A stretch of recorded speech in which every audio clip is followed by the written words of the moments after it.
Yes, my friend, you are live on air. What do you Oh, want to say to okay, us? sorry. Yeah. Well, I'm an American Muslim, and I recently converted to Islam, and I've been watching your videos on YouTube. And well, at first I got angry with you over some of the things you were saying. I've been looking into some of the things, and I think I've made a bad decision, and now I feel like I need to come out of it. But if I do that, I'm not going to tell anybody about it because I've recently learned about the apostasy laws, and I just think that uh, I'm going to get some serious backlash. So I guess I'd be better off if No, I my couldn't friend, don't speak worry. here. You live in USA, they will not even dare to touch you. Those cowards, they will not, they will dare to touch you only if you live in their countries. Don't Yeah, worry. well, when I converted, I was told this beautiful story about how Islam is the only monotheistic religion left, and how Muhammad is the seal of the prophets, and Islam only engages in war if it's defensive war, and they were very nice and they were very kind when speaking to me. And they also said they believed in Jesus and they believe that Jesus will come back. And I did some investigation into the Islamic belief and how Jesus will come back. And what I found shocked me. According to the Islamic belief, if I'm understanding, is that when Jesus comes back, he's going to kill the pigs, which means Jews, and break the cross, destroy Christianity.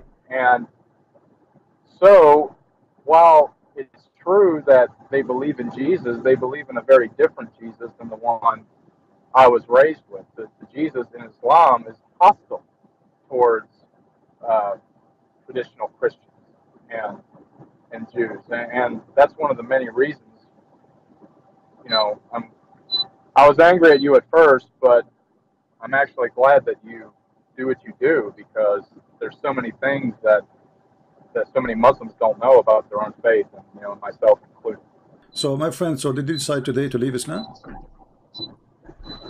Yes, I mean to yes, I'm that. And gonna. what about becoming Christian again? Do you accept Jesus as your Lord and your Savior? Yes, I do, I mean to that, and and we are happy for you. I feel terrible for that dude. There's a lot of really good Muslims out there who I don't think that they either don't know about the core things that Islam teaches.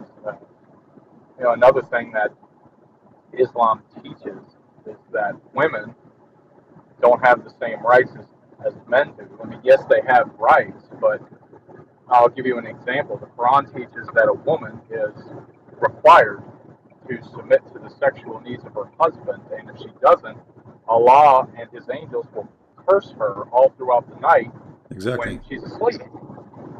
And a man is able to unilaterally divorce his wife, no questions asked. A woman can't do that in Islam. A man can have up to four wives, although Muhammad could have more, which yeah, A I privilege, was, yeah, sexual yeah, privilege to the cult leader. exactly. And not only that, Muhammad had sex slaves. He sold sex slaves. So I've been doing a lot of investigating into the faith after I converted, and I should have done more before I took the Shahada, but Yeah. For how long you been a Muslim? not very long, about 3 months, not very long. Few months? Uh, yeah, a few months. Okay. I was curious. I went to a mosque. I met some very nice people there.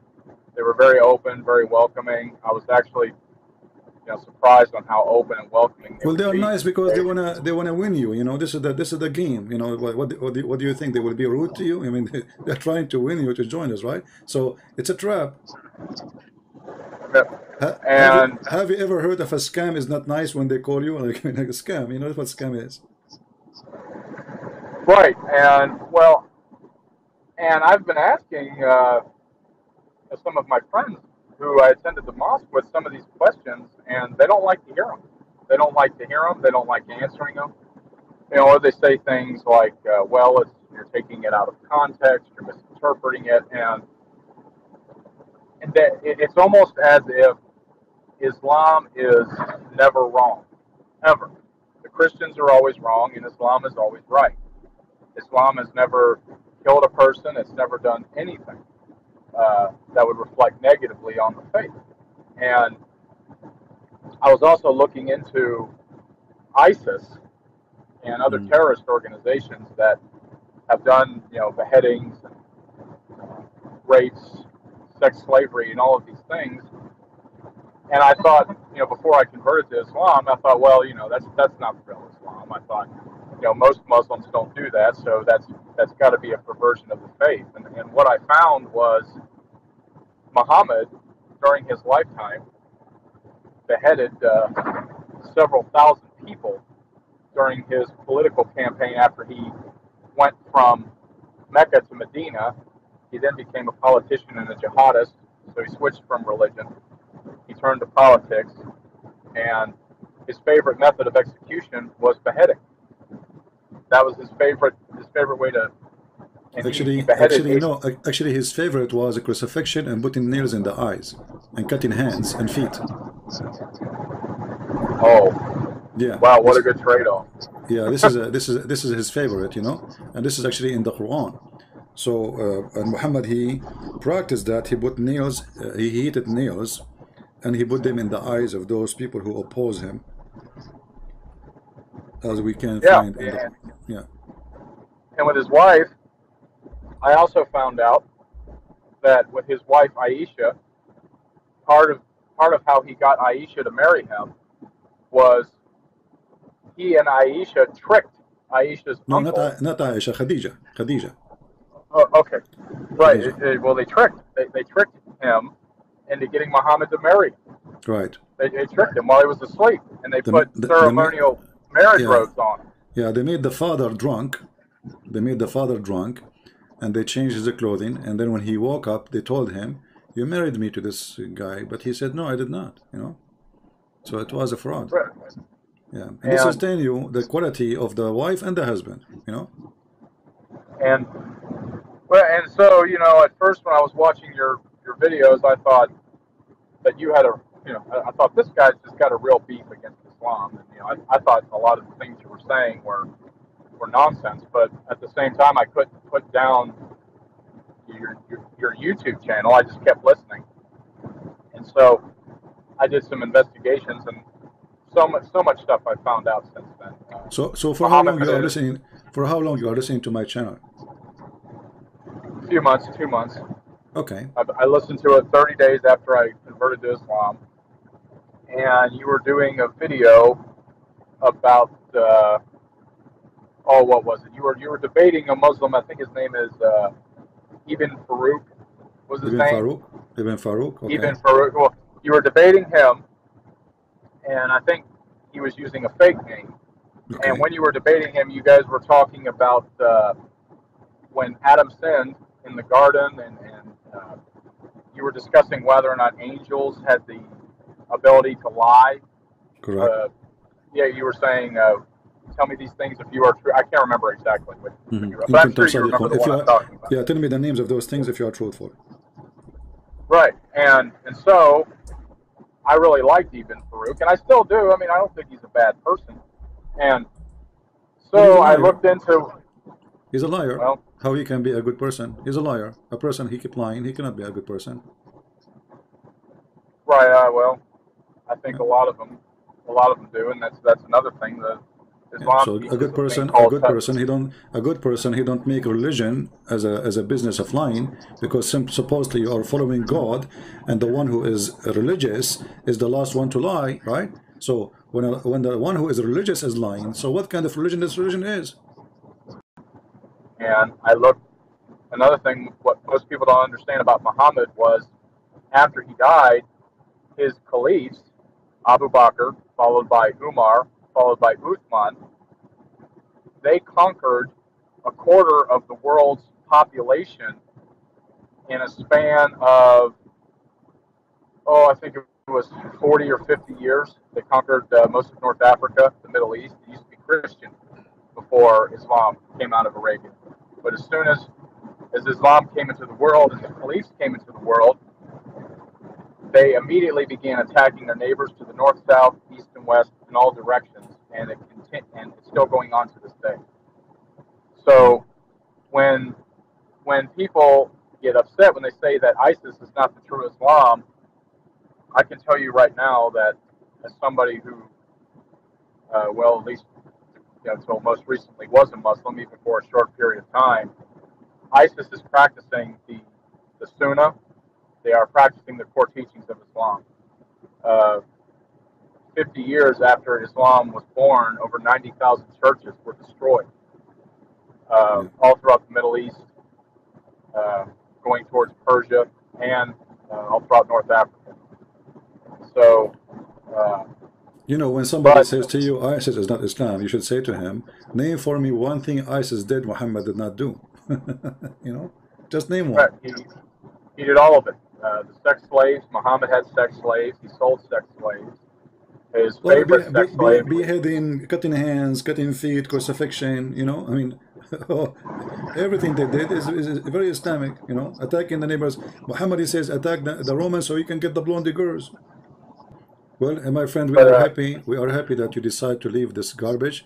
And if you know any of your friends, you met them during the time you became a Muslim in the mosque, and they were a Christian, they converted to Islam, let them watch my videos and ask them to be free to call me if they are still not convinced to leave Islam. Right. And and with the apostasy laws, well, don't worry about apostasy law. Don't worry about it. Here, they don't dare to do anything. Here we go. I live in America. I laugh at Muhammad every day. What they can do about it? We are men. We are not cowards, right? Right. We are men. And I'm not worried about anything happening to me here. Yeah. What? But the reason I'm bringing up the apostasy laws, I'm not worried about happening here. Don't worry. Many Muslims take these apostasy laws very seriously. No, they don't. They don't. People are leaving Islam, my friend. People are leaving Islam. No, people are leaving Islam in the Middle East, left and right. Just go and see in the Middle East what's happening. All days is over. All days is over. The only place is crazy is like Pakistan. Pakistan is those are the country. All of it is controlled by terrorists. Bangladesh, maybe Pakistan. But if you go in the Middle East, if you go to many countries in the Middle East, you will see many even changing their names from Muhammad to George or whatever, So all days is really over. Even now, the Islamic fatwa of Egypt, because many they are leaving Islam, they don't dare anymore to say we want to kill him. There's no. That's it. The law of apostasy in Egypt cannot be practiced. The law of apostasy, even in Saudi Arabia, cannot be practiced. They have now music. They have theater, they have a party. Even now the Saudi prince established a bikini beach. So all days is over, and I assure you soon the Saudi crown prince of Saudi Arabia will allow Christians to build the churches because they are trying to fix this country which Muhammad damaged it. So there's a big revolution in the Middle East right now, and the Middle East is a change. Just last week the government of Emirat, they changed the holiday or every weekend from the normal Friday to be Saturday and Sunday. So from now on, Muslim in United Arab Emirates, they have their weekend as us, Saturday and Sunday, which is following the Bible. Right, and for your listeners too, another thing, when people first convert to Islam, they really just, like, I was born in the United States, I'm an American, I was born and raised as a Christian. When you convert to Islam, they're really obsessed with micromanaging everything you do, how you dress, how you speak, what you're allowed to say, what you're not allowed to say. Everything is haram. Absolutely everything is haram. You got just people bugging you night and day, and if you don't show up to mosque, you don't show up to prayer, you have people calling you, wanting to know how come you haven't shown up. Yeah, they harass you. It's harassment religion. They're trying to intimidate you too. They try to intimidate you to tell you we are watching you in case you do not know. Right, and that's another reason why when I first came across your videos, I started taking a closer look, and it's been an incredible couple of months. All the stuff that was not taught to me that I've since discovered. Muhammad was a sadistic human being. he removed the heads of 800 Jews in a single day. In a single day, while his wife watched, they watched the beheadings from sunup until sundown. This was after they had conquered the city of Khaybar, I believe. Muhammad conquered Khaybar. They rushed out all the male Jews that were alive. Women and children were immediately given to Muslim families, and they beheaded 800 Jews in a single day. In a single day. And then after his death, Muhammad's generals, one of his generals was a man by the name of Khalid. Khalid had killed Zoroastrian Christians, beheaded them at once, and this is a terrible story, but your listeners need to hear it. Khalid was one of Muhammad's top generals, who was also, Khalid went to the to some Christians in Iraq. That he conquered this Christian city. He then took the I believe it was the Zoroastrian tribal leader. He cut off the man's head. He takes the man's head and he drains the blood into the soil of the ground below him, and then raped the man's wife in the bloody soil. This one supposedly, this one was not a Christian. Supposedly he was a Muslim, and he killed him. He cooked his head, and he raped his wife. Correct. Yeah. Yeah. And so Islam destroys the human spirit. These are, when you think of these acts that Muhammad did and then his close companions did, this is why I'm leaving Islam. I can't follow this. I cannot follow this. I cannot follow somebody in good faith who, not just he did these things, but his generals and his caliphs did these things. So these were the apostles of Muhammad: Khalid, Abu Bakr, Omar. They are gang. The caliph after that, Uthman. So the point is, if he is the same as his friends, all of them, they are a bunch of filthy criminals. All of them. And now, one thing I'm with many Muslims today that I am happy about is that many of them don't embrace this interpretation, or they don't embrace these acts. But what's sad to me is they believe. No, my friend, you are wrong. They do. Yeah. They do embrace it. They do embrace it. But they are hypocrite. So when they live in the West, they are not in the place they can say the truth, because that will cause them to be in trouble. So because they are, this is a religion of hypocrisy. Chapter 3, verse 28, it says, you can speak to them in a friendly way while your heart dislikes this. So they don't really, all of them, they embrace it. If you ask this Uthman ibn Farouk, if you ask him, do you support killing the Christian and the Jews? Your prophet says, when I kill the Jews in the judgment day, he will never dare to say yes, you know. But if he is living in Afghanistan, he will say yes. You know what I mean? So yeah. Those people depend where they live. They don't really, when they say to you, oh, we don't embrace ISIS, they are lying. All of them, they support ISIS. The one who don't support ISIS is government. Because why? Like the royal family of Al Saud, they knew that ISIS and Al-Qaeda is a threat. Why? Because they want to take their place. But they are not opposing them because they are bad Muslims. They are opposing them because they want to take their place. You know what I mean?